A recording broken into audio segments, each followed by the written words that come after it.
Greetings, welcome back to Black Bear News, where we are discussing climate change, abrupt climate change, things adjacent. Thank you for tuning in. I'm going to do a short video today. I have many things to do, a long day, and that's all I got time for is a short video. Really quickly, got a couple of t-shirt orders yesterday. If you're ordering t-shirts internationally, make sure that you're paying, through PayPal, make sure that you're paying through, you're paying with US dollars, because they convert it. If you pay in pounds or Australian dollars or Canadian dollars, then it'll convert to US dollars, and it probably, the way conversions are going right now, it's like won't be enough money, right? So you got to make sure you're paying in the US increment of $20 or $25. I'm going to be taking orders all week, and then I'm going to order the shirts, and then I'm going to make the shirts and send them out. So just, if you want a shirt, just let me know through the week, so I can know what to order and what to get and what to make and what to send. Moving on, I'm going to start with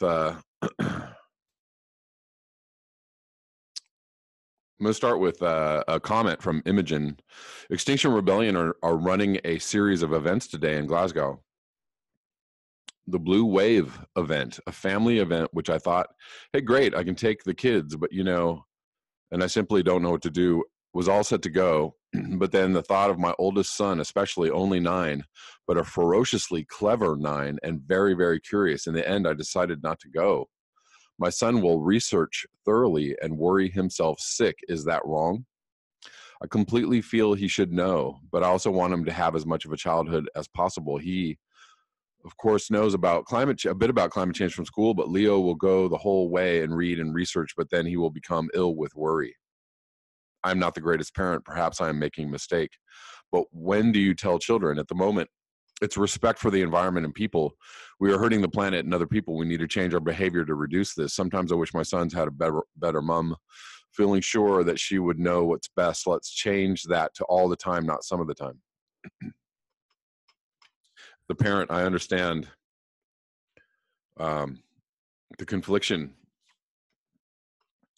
around information, and it's tough. I mean, even with my friends, I have to say, I told a few friends about my channel this week, in the last week, and I immediately felt like, oh, I don't know if I should have done that, because I got mixed reactions from it, of course, because the knowledge is what it is, and people have the right to know, and then deal with it, as it is, as they will do.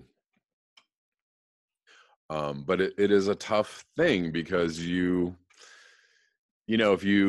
withhold information, you're doing someone a disservice. But if you give them information which might be not very pleasant, then you might feel like you're harming them in some way. That is a really profound question. That's a really profound moral. There's moral ambiguity there. I don't know the answer to it. I guess you're gonna have to do it as you see fit. I've been thinking for the last couple days that people are offended by a lot of things, but the thing they're most offended by is the truth. And you can see that throughout history. The truth, or people that carry the truth, or people that promote the truth, are the ones who oftentimes are the most persecuted. And they oftentimes end up losing their lives around telling the truth. You can just look back through history. Socrates, recent history, MLK, Gandhi, just Malcolm X. Back in the day, they were, called heretics and burned at the stake. Sorry, I'm forgetting all the names throughout history that I could probably bring up, but there's quite a few. Over and over again, you see this. And in my life, I've seen it borne out just in the last couple of years that, I tell people the truth and they get really pissed off. Like, my argument is solid and sound and they have nothing to say. And then they have nothing more to say to me forever and ever, which is disappointing, and somewhat alarming. But then it puts me in a position, as I was saying yesterday, when I'm doing this channel, it puts me in the position of like, do I tell the truth? Because my truth is based on, copious amounts of introspection and study and observation. And I'm not saying like I know everything. I know the truth. I know the absolute truth. But my truth is so I've questioned my own truth so much that when I do present it, it's pretty solid.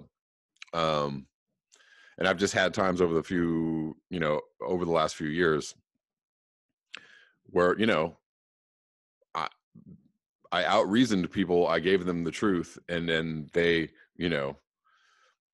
unfriended me, blocked me, went away, wouldn't talk to me anymore, and that says more about the other person than it does about me. But that's what it is, that's it. The truth is the most offensive thing you can give somebody. And that is probably a basic reason why human beings are trash and trashing the planet, because they're too cowardly to accept the truth or admit the truth or take in the truth and deal with it in the way that it needs to be dealt with. And I'm sorry to use the word cowardly, but that's what it is. Humans are fragile. Humans are, we all have emotions, and we all want to be compassionate with people. But, there's a point at which compassion is actually hurting people. There's a point at which compassion is just shielding people from life and from the truth and from taking the steps forward in order to be an authentic being in this world. And we want to encourage people being authentic. We want to encourage people being their true selves. We want to encourage people living in the truth above all else. Your comfort, comforting people is sometimes not a great thing. I also heard another great thing the other day about someone was saying, don't coddle children and don't coddle the elderly, because you're holding them back. And I see this all the time, the helicopter parents, just always, just making sure your child is never exposed to anything harmful or ever put in a dangerous situation, or whatever you want. No, we don't want to push them on, in any way, shape, or form. That's not, you're not helping your children when you do that. And don't do that to the elderly either. Don't put them in an incapacitated state. People want to just do everything for people that can't do for themselves, but you have to let them struggle, was what this person I'm quoting or paraphrasing was saying. You have to let them struggle and stay strong and be strong and, do for themselves. Because if you're not letting them do for themselves, you're not letting them be actualized, fully grown, authentic human beings. That was a long old rant that I had no idea I was going to do. But anyways, and my time is almost up. So I'm going to quickly kind of just go through a few articles. Oh, I'm going to post. So interestingly, the GOP and even Fox News to some extent have suddenly become anti-war, anti-regime change, military intervention. I don't know where this came from. And the left, you know, the liberals have suddenly become like, hey, no, we want war. We love the war. How dare you pull us out of the war, you Trumper? It's weird. It's just a weird time, man. It's just really, really weird. So Tucker Carlson, who was resoundingly like thumped by the Dutch historian, or was he a historian? I guess so. Dutch historian last week in the video, he had Tulsi Gabbard on. Tulsi Gabbard, anti-war, anti-regime change presidential candidate, and he interviewed her and let her speak her message that she cannot speak on mainstream liberal, neoliberal mainstream media, who wants to take her out and take her down. And anyways, I'm going to link this interview with her, not so much because I'm a Tucker Carlson fan, but because I'm a Tulsi Gabbard fan. My top two would be Bernie, Tulsi all the way. If I've got two to choose from, although Bernie is actually said some weird things about Venezuela. But let's hope that he gets it together on that area. America uses 322 billion gallons of water each day. Here's where it goes. This is from NCIA.com. From cooling power plants to quenching thirst and growing crops, water is part of everything we do. As climate change, urban development, irrigation, and other factors are altering the availability of water, it's important to understand how we use water on a daily basis in the U.S. and where the opportunities are for using it more wisely. A recent report from the U.S. Geological Survey provides an overview of water withdrawals across the country. I'm just going to touch on this. I'm not going to read the whole thing because I don't have time, but it's not long.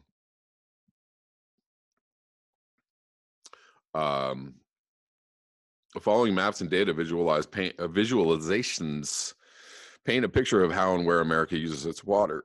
322 billion gallons per day. 322 billion gallons a day, according to the USGS freshwater and saline water. Withdrawals in the U.S. in 2015 totaled approximately 322 billion gallons per day.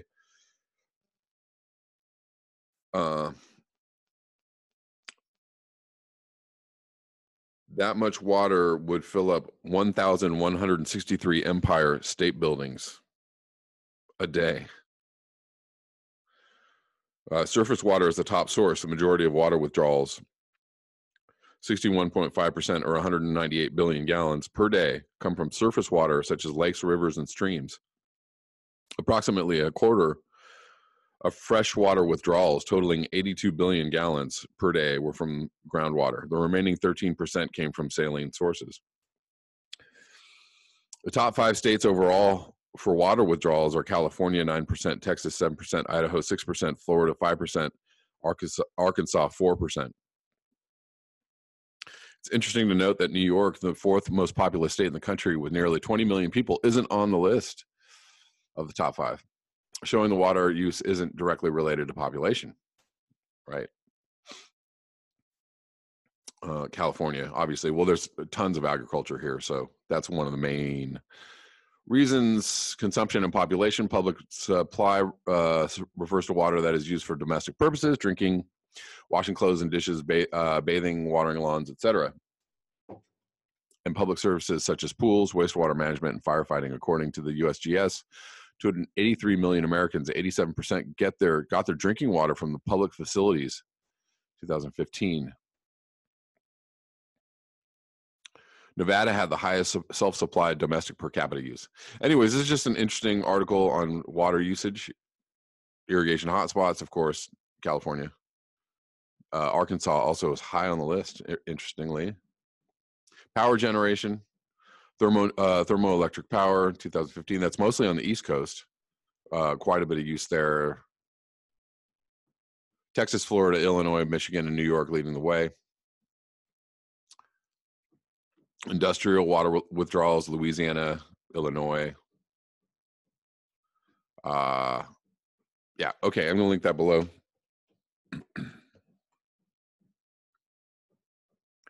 And I'm going to finish this video. Sorry, this is an extremely short video today, but yet another Arctic air mass coming down into the States. Arctic air mass to bring record cold, increased snow chances. This is from March 1. Arctic air plunges into the Midwest and Great Lakes March 3rd through 7th. Who's ready for record-breaking cold to begin March? Typically, we start seeing milder days once March rolls around with our average highs in the 40s and 50s. Unfortunately, that won't be anywhere near those values for the foreseeable future. Colder than normal temperatures will remain in place through mid-month. It's possible we don't see a single day above normal until perhaps St. Patrick's Day.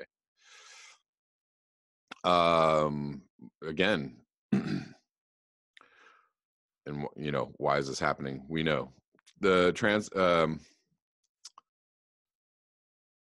during the stretch next week, our high temperatures will be 20 to 30 degrees below where they should be, which is certainly extreme.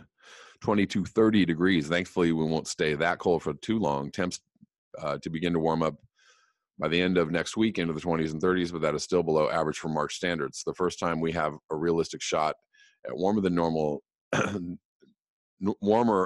day isn't until sometime around St. Patrick's. So snow forecasts, etc. Oh, here's something that I didn't even see. This is a random Google search, but this is from a few days ago, February 27th, from Science Daily. Ice-free Arctic summers could happen on earlier side of predictions, you don't say. The Arctic Ocean could become ice-free in the summer in the next, well, they're saying 20 years, due to a natural long-term warming phase in the tropical Pacific that adds to human-caused warming, according to a new study. The Arctic Ocean could become ice-free in the summer in the next 20 years. Some people are saying as soon as 2 to 3. Computer models predict climate change will cause the Arctic to be nearly ice-free during the summer by the middle of the century, unless human greenhouse gas emissions are greatly reduced. A closer examination of long-term temperature cycles in the tropical Pacific points to an ice-free Arctic in September, the month with the least sea ice, on the earlier side of forecast, according to a new study. So this is a published research paper. The trajectory is towards becoming ice-free in the summer, but there's uncertainty as to when that is going to occur. I'm going to link this below. Thank you so much for your eyes, your ears, and your conscience. If you would like to support this channel, you can do so at the links below. Until next time, peace.